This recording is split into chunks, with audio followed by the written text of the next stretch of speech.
So what is cyanobacteria, which is otherwise called blue-green algae? A division of microorganisms that are related to bacteria but are capable of what? Carrying on the process of photosynthesis. What does PPLO stand for? Pleuropneumonia-like organism. What do you mean by saprophytic? They don't manufacture their own. They are not photosynthetic. They depend upon the dead organic matter, hence the name saprophytic protist.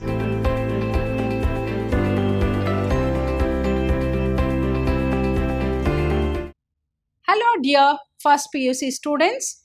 Welcome back to session 2 of this interesting chapter called Biological Classification. Hope you remember in my last session, that is the first session of this very interesting chapter called Biological Classification, we studied about Carolus Linnaeus two kingdom system of classification, and we also studied about R.H. Whittaker's five kingdom classification. Hope you all remember the five kingdoms of classification. As we have learnt in the last session that classification is very important to understand the organisms. If not, it is very difficult for us to study about the organisms. What were the five kingdoms of classification introduced by R.H. Whittaker? That is Kingdom Monera, Kingdom Protista, Kingdom Mycota, Kingdom Plantae and Kingdom Animalia. So what were the five kingdoms? Kingdom Monera, Kingdom Protista, Kingdom Mycota, Kingdom Plantae and Kingdom Animalia. Hope you remember in the last session we started off with Kingdom Monera, right? So in today's session we'll be continuing about the remaining concepts of Kingdom Monera, and we'll also be dealing with Kingdom Protista and the remaining kingdoms in the coming sessions. Moving on to the continuing part of Kingdom Monera, as you know, cyanobacteria is a classical example of Kingdom Monera, which is also called as blue-green algae. So what is this cyanobacteria? It is a division of microorganisms that are related to bacteria, hence the name cyanobacteria. And they are capable of what? Photosynthesis. As you know, Kingdom Monerans include what? Prokaryotic. So also cyanobacteria is prokaryotic and they represent the earliest form of life on earth. So what are cyanobacterian? And a classical example is what? The nostoc. So what is cyanobacteria, which is otherwise called blue-green algae? A division of microorganisms that are related to bacteria but are capable of what? Carrying on the process of photosynthesis. And they are what? They are prokaryotic and represent the earliest known life forms on this planet Earth. Moving on to the example, that is nostoc. Here you can see the beautiful picture of a nostoc, right? Akinete. You can see the beautiful picture of nostoc with vegetative cell, polar nodule, heterocyst, and you can see the mucilaginous sheath. And here you can see the akinete and the heterocyst. Now let us understand the structure of nostoc. As I said, they are photosynthetic autotrophs, and I think all of you know they are very much important in fixing the atmospheric nitrogen in the soil and thereby enriching the soil fertility. You will come across many farmers introduce nostoc in the paddy fields to enrich the soil fertility. So what are these? These are the photosynthetic autotrophs. Why are they called as autotrophs? Because they can manufacture their own food. And what are they? They are unicellular, colonial, found in colonies. They are unicellular, colonial and filamentous organism. Here you can see the nostoc filament. Here you can see the nostoc filament. So what are the characteristic feature of nostoc? This diagram is very important. It may be asked for 2 marks. Diagram itself, nostoc filament. Draw a neat label diagram of a nostoc filament. So what are they? They are unicellular, they are photosynthetic autotrophs, they are unicellular, found in colonies and filamentous organism. They live in fresh water as well as marine water and terrestrial habitats. As I said, you can also find the nostoc in the paddy fields, that is a terrestrial habitat. So they live in fresh water, marine water or terrestrial habitat. And usually we find that the colonies are surrounded by a mucilaginous sheath. What do you mean by mucilaginous sheath? A sticky like substance. Mainly for what? Protection. So usually we find, and here you can see like this, so many filaments will combine together to form a what? A colony, nostoc colony. This is a single filament. So many of filaments club together to form what? Nostoc colony. So usually we find that the nostoc is covered over, the colonies are covered over by a mucilaginous gelatinous sheath and present the surface of water called algal blooms. So they form what? They are found everywhere and they form what? Algal blooms. And few blue-green algae like nostoc and Anabaena, as I said, can fix the atmospheric nitrogen to the soil, thereby enriching the soil fertility. So blue-green algae like nostoc and Anabaena fix the atmospheric nitrogen to the soil and enrich the soil fertility, particularly in the heterosis. Here you can see the heterosis region. So this particular region of the nostoc filament is able to fix the atmospheric nitrogen to the soil, thereby enriching the soil fertility. More the soil fertility, more will be the yield. So that is the reason usually we find that the nostoc filaments are introduced into the paddy fields. And as I said, they are specialized cells found in the filament. What are heterosis?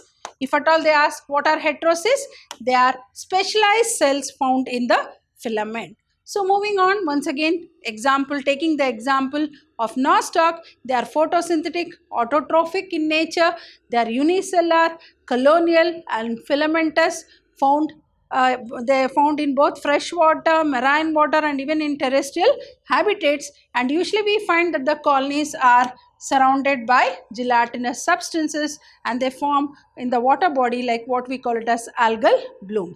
And as we know, most of the blue-green algae like nostoc and Anabaena will fix the atmospheric nitrogen, thereby enriching the soil fertility. Particularly the heterosis that is found in the filament fix the atmospheric nitrogen in the soil, thereby enriching the soil fertility. Moving on to the next organism, that is mycoplasma. This concept is also very, very important. Here you can see the picture of mycoplasma. They are the smallest organisms. These are the organisms, and very important is they do not have cell wall. So they do not have cell wall. So they lack cell wall and they are the smallest living cell which can survive without oxygen. So they do not have cell wall and they can survive without oxygen. So these are the organisms that completely lack what? Cell wall, and they are the smallest. So for example, they'll ask, name the smallest living organisms. It is nothing but the mycoplasma, and it is not having the cell wall, as well as they can survive without oxygen, and they also cause what? Disease in plants and animals. So they are the smallest living organisms without the cell wall and they can survive without oxygen, causing diseases in many plants and animals, like for example PPLO. For this is given for expand PPLO. Pleuropneumonia like organism. What is the disease that mycoplasma causes? So the name of the disease is PPLO, expand. This is asked in exam for 1 mark question. Expand PPLO. What does PPLO stand for? Pleuropneumonia like organism. So I repeat, what is mycoplasma? These are the organisms that completely lack cell wall. They don't have cell wall and they can survive without oxygen, and they're also disease causing in both the plants and animals like PPLO, that is pleuropneumonia like organism.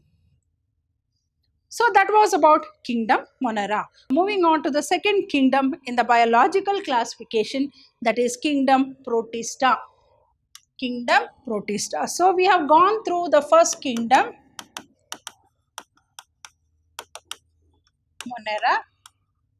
Moving on to the second kingdom, that is kingdom Protista. So 5 kingdoms are there.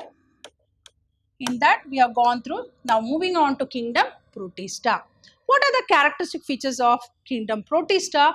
It includes what? All unicellular, eukaryotic. Their kingdom Monera included what? Prokaryotic. Unicellular but prokaryotic. Here it is unicellular, eukaryotic organisms. But the boundaries of this kingdom are not well defined. So very important is here it is very difficult to give them a particular position in the biological classification. Hence they are called as what? Taxonomic misfits. See the word that is used here, it is called taxonomic misfits. This kingdom forms a link with all other kingdom. So this is going to form a link with all other kingdoms. So kingdom Protista includes what? Unicellular, eukaryotic organisms, and as I said, the boundaries of this kingdom is not well defined. They are termed as what? Taxonomic misfits. So they form a link with the other kingdoms. So now this kingdom Protista is divided into 5 groups. So this kingdom Protista is divided into how many groups? 5 groups. What are they? Group that is chrysophytes, dinoflagellates, euglenoids, slime molds and protozoans. So what are the 5 groups? The 5 groups include what? Chrysophyta, dinoflagellate, euglenoids, slime molds and protozoans.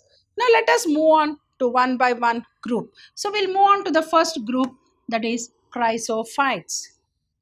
You can see the beautiful picture here.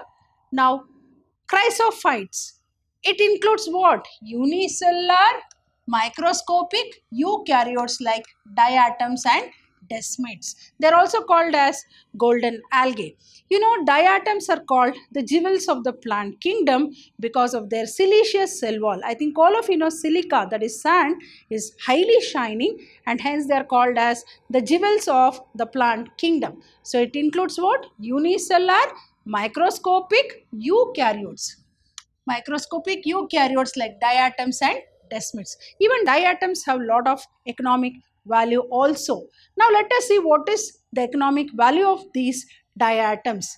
Now let us see the characteristic feature of these chrysophytes. So they are found both in fresh and marine water and floating on the surface of the water called planktons. So they are found floating on the surface of the water. They are called as what? Phytoplanktons. Like we have 2 phytoplanktons and zooplanktons. Small microscopic plants are called phytoplankton. Small microscopic animals are called zooplankton. So phytoplanktons and zooplankton. So they are found in both in fresh water and marine water, usually found floating on the surface of the water called as planktons. And as we know that most of them are photosynthetic and chief producers in the ocean. So most of them are photosynthetic in nature and the producers in the ocean. As I said, diatoms look like a pencil box with an upper lid and a lower lid, or it might look like a soap box with 2 lids. Hence the name diatoms. Di means what? 2. So the diatom, the cell wall is made up of silica, hence they are not easily destructed. I think as I said, silica is very hard and they are siliceous, they have a siliceous cell wall, and that is the reason they are also called as what? The jewels of the plant kingdom, because it is highly shining. And the cell wall of dead diatoms, when the diatoms keep dying, they are going to form a deposit on the bed of the ocean, and they are referred to as what? Diatomaceous earth. So deposited on the oceanic bed over billions of years, referred to as diatomaceous earth. So this is a word which is asked in the exam. So what is diatomaceous earth? The cell wall of the diatoms, dead diatoms, keep depositing for millions of years on the bed of the ocean, and that is called as diatomaceous earth, which is, it is having a lot of economic value. I said it can be used in polishing, then filtration of oils and syrups, and even road paints and as insulators. I think all of us know road paints usually in the night, it keeps shining. So there they add all this. So that is the economic value of diatoms. So now let us once again discuss about, as I said, what is diatomaceous earth? A soft, naturally occurring siliceous deposit, that is a rock formed from the fossil remains of diatoms, or a light colored porous rock composed of the shells, that is called frustules of diatoms, is called diatomaceous earth. So this definition is very important. Usually they ask this in the exam. So what are chrysophytes? This is one of the group of kingdom Protista, which includes unicellular, microscopic, eukaryotic organisms like diatoms and desmids, and they are found in fresh water, marine water, and usually they are found in the surface of the water as what? Planktons. And as I said, most of them are photosynthetic and the chief producers in the ocean. So when we come across the classical example of chrysophytes, that is the diatoms, they have a cell wall which is made up of silica, and hence the name the jewels of the plant kingdom. And because their cell wall is made up of silica, they are not easily destructed. So the cell wall of the dead diatoms keep on depositing for millions of years on the bed of the ocean, forming what? Diatomaceous earth. And this can be used economically, like for making of polishes, then for even for making of even for filtration of oils and syrups, and for road paints as well as insulator. Here you can see the diatoms. So why it is called diatoms? Because it has two lid like structures, frustules. They are called as frustules. Upper lid and lower lid. Upper lid and lower lid. Hence it is called diatom. Diatom is two walls. Two walls. Like just like a pencil box having upper lid bigger than the lower lid, or it may be like a soap box. Moving on to the second group of kingdom Protista, that is dinoflagellates. A classical example is Gonalax. Now what is the characteristic feature of these dinoflagellates then? These are marine forms and photosynthetic, whereas there the diatoms were both freshwater and marine water. Chrysophytes were both freshwater and marine water, but these are purely marine forms and also photosynthetic in nature. And they appear yellow, green, brown, blue or red color depending on the main pigments present in their cell. See, because of their coloring pigments, they may appear yellow, they may appear green or brown, algae or red. You might have come across the red tides. See, so they have, and why are they called as dino? Just like diatoms. Why are they called diatoms? They have two lids, upper lid and lower lid, which is otherwise called frustules, hence the name diatom. Here, why they are called as diflagellate? Dinoflagella means they have two flagella. They have two flagella, hence the name dinoflagellates. Particularly, you come across red dinoflagellates undergo rapid multiplication. Almost it makes the sea appear red. So hence it is called as what? Red sea. So the whole sea appears red in color because they are very rapid in multiplication and they are red in color, and they are the red dinoflagellates. That makes the sea appear what? Red. Even they release some toxins also. Even they release some toxins that kill many marine animals like fishes. See, even they're having a disadvantage also. Though they make the sea colorful with their color, but at the same time they're going to release what? Some of the toxins that is going to kill many marine animals like fishes. So once again, what are dinoflagellates? These are marine forms and photosynthetic. They appear in yellow, green, brown, red, depending upon the pigments present. They have two flagella, hence the name dinoflagellates. Particularly, red dinoflagellates undergo what? Rapid multiplication that makes the sea appear what? Red. Hence it is called as Red Sea. Even they release some toxic substances which is going to kill the aquatic animal. And a classical example for dinoflagellates is Gonalax. For chrysophytes, diatoms and desmids. Here you can see the picture of Gonolux. Right. Moving on to the third group of kingdom Protista called euglenoids. The very word itself will tell you. Majority of them are freshwater forms found in stagnant water, standing water. So the majority of them are freshwater forms found in stagnant water, and instead of cell wall, they have a protein rich layer called pellicle. Here you can see the beautiful picture of euglena. So they have outermost layer and that is called pellicle. So instead of cell wall, they have a protein rich layer called pellicle, and they are photosynthetic. They are also example euglena. So here you can see the beautiful picture. You can see the contractile vacuole, stigma, flagellum. They have, that is, they have flagella as locomotory organelle, and here you can see the nucleolus, chloroplast, polysaccharide stored by photosynthesis. So what are euglenoids? Majority of them are freshwater forms found in stagnant water, and instead of having a cell wall, they have a protein rich layer called pellicle, and they are photosynthetic. What is the classical example? Euglena. Moving on to the slime molds. Here they're very important. These are saprophytic protists. What do you mean by saprophytic? They don't manufacture their own. They are not photosynthetic. They depend upon the dead organic matter, hence the name saprophytic protists. Their body moves along decaying or leaves engulfing organic matter. Hence the name saprophytic. Saprophytic means feeding on dead and decayed matter. Feeding on dead and decayed matter. So under suitable conditions, they form an aggregation called plasmodium. They form an aggregation called plasmodium, which may grow and spread over several feet. And during unfavorable climatic condition, the plasmodium differentiates into a fruiting body bearing spores at their tips. And these spores possess what? True walls. They are extremely resistant and survive for many years. That is the advantage of these spores. So they are extremely resistant and they can survive for many years. And here the spores are dispersed by air current. So here the spores are dispersed by air current. So what are slime molds? It is a third group of kingdom Protista.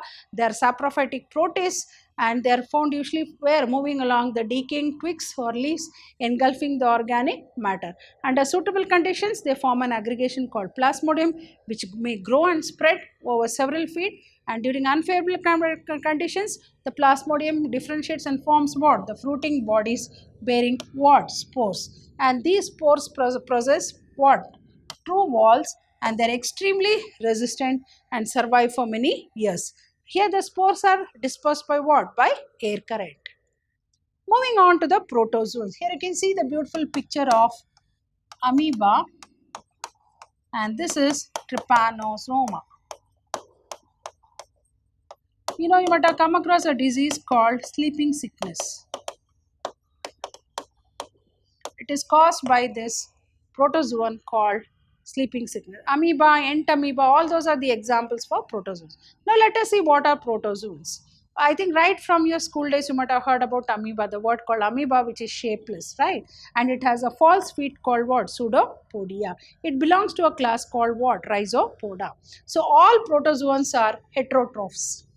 So they are not autotrophs, they are heterotrophs and live as predators or parasites. As I said, because they are not autotrophic in nature, they are heterotrophic in nature. Obviously, they will be either predators or they might be as parasites.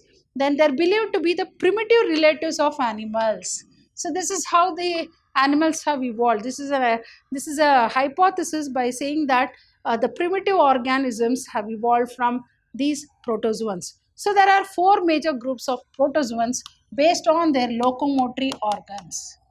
Based on their locomotory organs.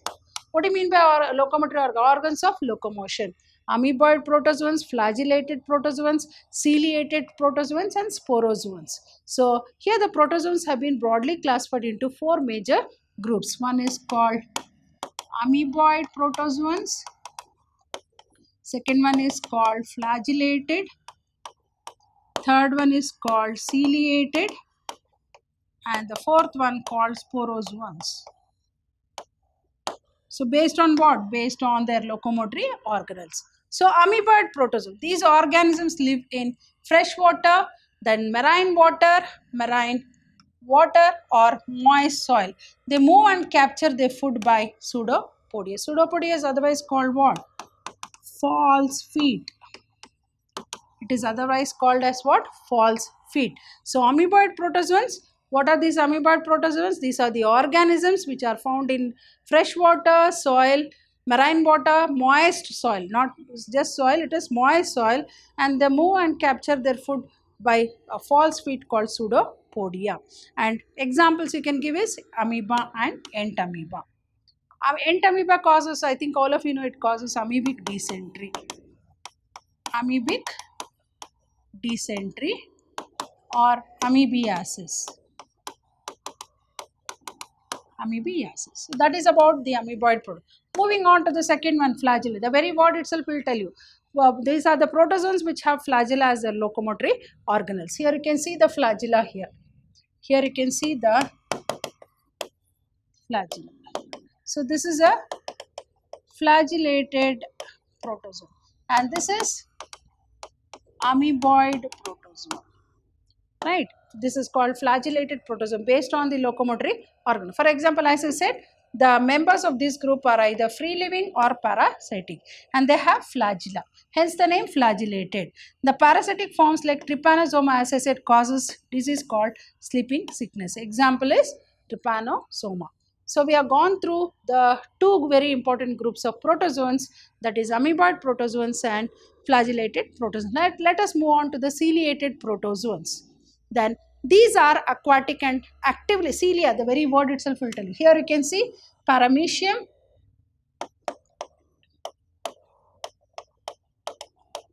it is slipper-like. You can see the shape, it is slipper-like. See how beautiful this organism is. And this belongs to what? Ciliated protozoa. It has cilia as locomotory organelle. Locomotory organelle. Example, paramecium. So ciliated protozoans, these are aquatic and actively moving organisms as they have thousands of cilia. Here you can see all over the body they have hair-like structure. Cilia is nothing but what? Hair-like structure. Hair-like structure called cilia, which is used as locomotory organ. It is always in vibration and it helps in what? Movement. Moving on to the next and the last, sporozoans. These do not have locomotory organelles. So they are organelles. So they are not free living.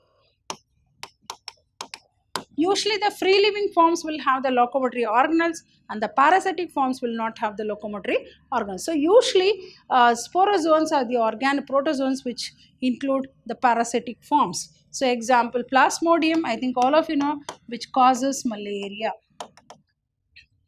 So the causative agent for malaria is what? Plasmodium. Anyhow, you are going to study in second PUC the life cycle of the Plasmodium, right? And it includes what? Diverse organisms that have an infection, that is spore-like stage in their life cycle. Hence, they cause what? Disease, particularly in human beings, a disease called malaria. Hope you have understood all the concepts what I have explained in today's session. So I'll be back with some more very interesting kingdom of this very interesting chapter called biological classification. Till then, goodbye and thank you.